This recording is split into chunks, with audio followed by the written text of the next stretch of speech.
UP और उत्तराखंड की खबरों के लिए एबीपी गंगा को सब्सक्राइब करें और बेल आइकन दबाएं। और अब एक बहुत बड़ी खबर, ये उत्तराखंड की आज की सबसे बड़ी खबर। पिथौरागढ़ का दौरा कर सकते हैं सेनाध्यक्ष मुकुंद नरवणे।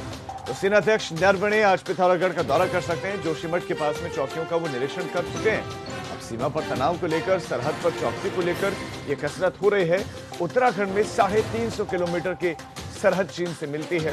उत्तरकाशी में भैरव घाटी, नीलांग घाटी, चमोली में माणा, बाराहोती, नीति पास, पिथौरागढ़ में नेपाल और चीन बॉर्डर के पास में लगे काला पानी के हिस्से को लेकर यह विवाद रहता है। पिथौरागढ़ का दौरा यानी कि भारत चीन और भारत नेपाल का बॉर्डर। यहाँ पर हमारे ब्यूरो चीफ अजीत राठी इस पर और ज्यादा जानकारी देंगे।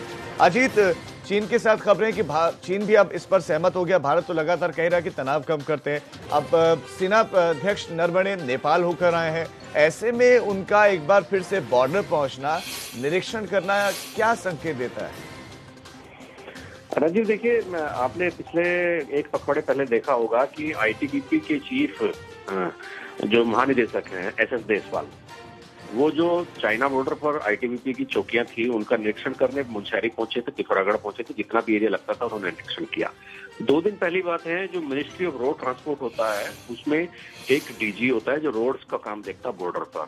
अब मिस्टर आई.के. पांडे, उन्होंने 2 दिन पहले जितनी रोड्स बन रही है जो बॉर्डर को जोड़ती है उनका सबका मुआयना किया।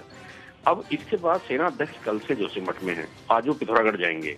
इन सबकी पृष्ठभूमि में एक ही चीज है, वो है नेपाल और चाइना के साथ तनाव। क्योंकि नेपाल और चाइना और इंडिया, इनका एक ट्रांजैक्शन काला पानी के आसपास होता है। लिम्पिया लिपू लेक, लिम्पियाधुरा इनके पास होता है। ये तमाम जो विवाद के कारण बने हुए हैं। कभी नेपाल अपने नक्शे में हमारे हिस्से को दिखाता है, कभी चाइना के साथ हमारा लेह लद्दाख में झगड़ा होता है। तो ये सारी पृष्ठभूमि एक तैयार हो रही है। तो जिस तरफ ये पृष्ठभूमि इशारा करती है उसी को लेकर तैयारियां चल रही हैं। कल भी उन्होंने सैन्य चौकियों का निरीक्षण जोशीमठ के आसपास किया। उन्होंने सरहद को भी देखा, उन्होंने क्या वहाँ हो सकता है, इंफ्रास्ट्रक्चर कैसा है कैसा नहीं है, सैन्य अधिकारियों से बातचीत भी की। आज फिर वो पिथौरागढ़ पहुंच रहे हैं। और पिथौरागढ़ पहुंचने के बाद, चूंकि पिथौरागढ़ में 2-3 कैंट है आसपास, वो पूरा एरिया पूरा बॉर्डर से लगता हुआ है। पिथौरागढ़ एक बहुत बड़ा जिला है जिसकी एक बड़ी सरहद है। तो वहां पर वो सब सैन्य अधिकारियों से बातचीत करेंगे, एक मीटिंग होगी और मीटिंग में वो फीडबैक लेंगे।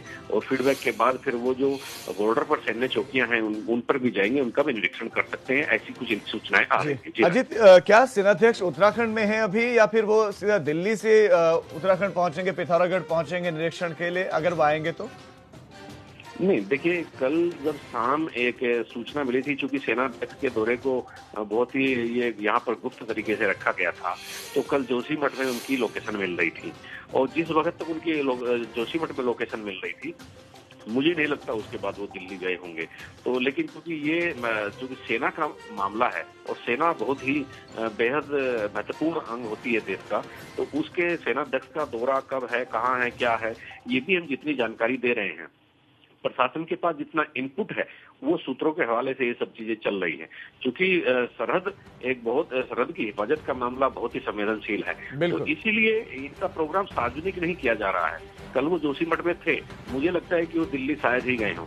आज पिथौरागढ़ में उनका दौरा है, क्या होगा, कैसे करेंगे, कैसे नहीं करेंगे, तो संभावनाएं मैंने बताई है। अब देखना है कि पिथौरागढ़ में आज उनका दौरा किस तरह का रहता है। अजीत, आपका इस तमाम जानकारी के लिए बहुत शुक्रिया।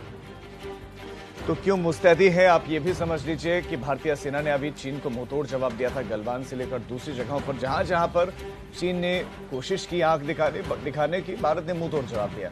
चीन के उकसावे पर नेपाल ने भी कोशिश की, लेकिन उसके बाद अब नेपाल भी डाउन दिखाई दे रहा है। सेनाध्यक्ष नरवणे नेपाल गए थे, जहां पर उनको सम्मान दिया गया। पिथौरागढ़ चमोली का जो सीमावर्ती हिस्सा है, ये नेपाल और चीन से जुड़ा। अगर हम पिथौरागढ़ की बात करें तो वो नेपाल से जुड़ता है, जबकि चमोली की बात करें तो यहाँ पर बाराहोती है, ये चीन से लगता है, तिब्बत से लगता हुआ ये हिस्सा है। 350 किलोमीटर लंबी सीमा साझा करता है भारत यहाँ पर उत्तराखंड में नेपाल के साथ और चीन के साथ।